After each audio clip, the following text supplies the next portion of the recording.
L'ère du client. Un hors-série BFM Business présenté par Frédéric Simotel. Pour moi, la relation client, elle s'est transformée pour devenir l'expérience client. Et le point clé, c'est justement, vous l'avez dit, c'est l'humain. C'est comment on remet du dialogue au cœur de l'expérience client, comment on remet de l'échange avec nos clients. Et ça, en fait, aujourd'hui, nos clients, ils sont plus exigeants parce qu'ils ont accès à l'information, parce qu'ils peuvent nous comparer.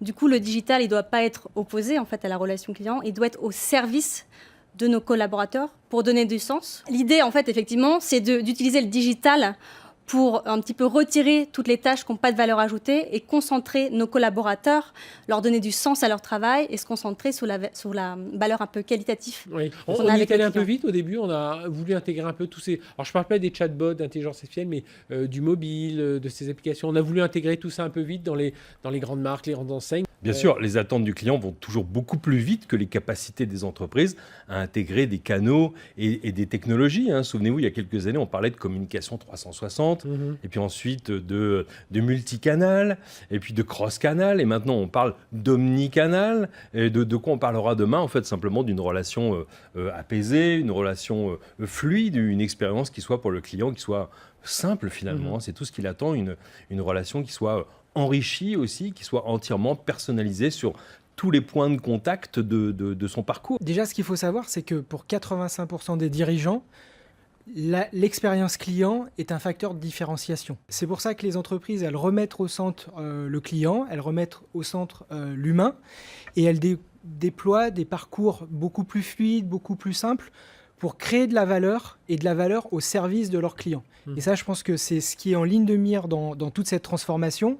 Et c'est vrai que cette transformation, elle ne se fait pas du jour au lendemain, elle prend du temps, parce que c'est une rupture, c'est de la transformation, c'est du changement. Et tous ces changements, ça prend du temps. Et aujourd'hui, je pense que tous les dirigeants en ont pleine conscience, et on est vers des parcours de plus en plus sophistiqués, mais qui apportent de la valeur avant tout au client final.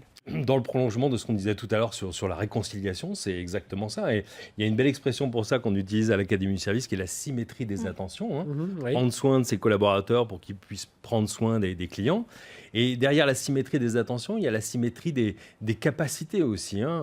C'est-à-dire, vous, en tant que client, vous attendez que votre interlocuteur soit à la hauteur, finalement, puisse vous donner des renseignements en temps réel, vous faire vivre une expérience personnalisée. Pour ça, il faut vraiment avoir des collaborateurs augmentés, parce qu'eux-mêmes doivent aussi être capables d'être de bons interlocuteurs pour les clients, être à l'aise avec la technologie. Donc c'est ça la réconciliation à l'intérieur des entreprises. On parlait d'un employé heureux fait un client heureux. Je pense qu'on est exactement dans ça.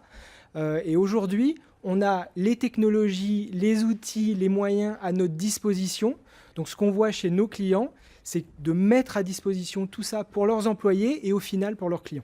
Aujourd'hui, les indicateurs de satisfaction client, donc ce qu'on mesure, sont devenus des indicateurs finalement aussi importants que des indicateurs financiers. Ah oui. Nos collaborateurs sont objectivés sur des indicateurs de satisfaction client. Et ça, c'est un grand changement.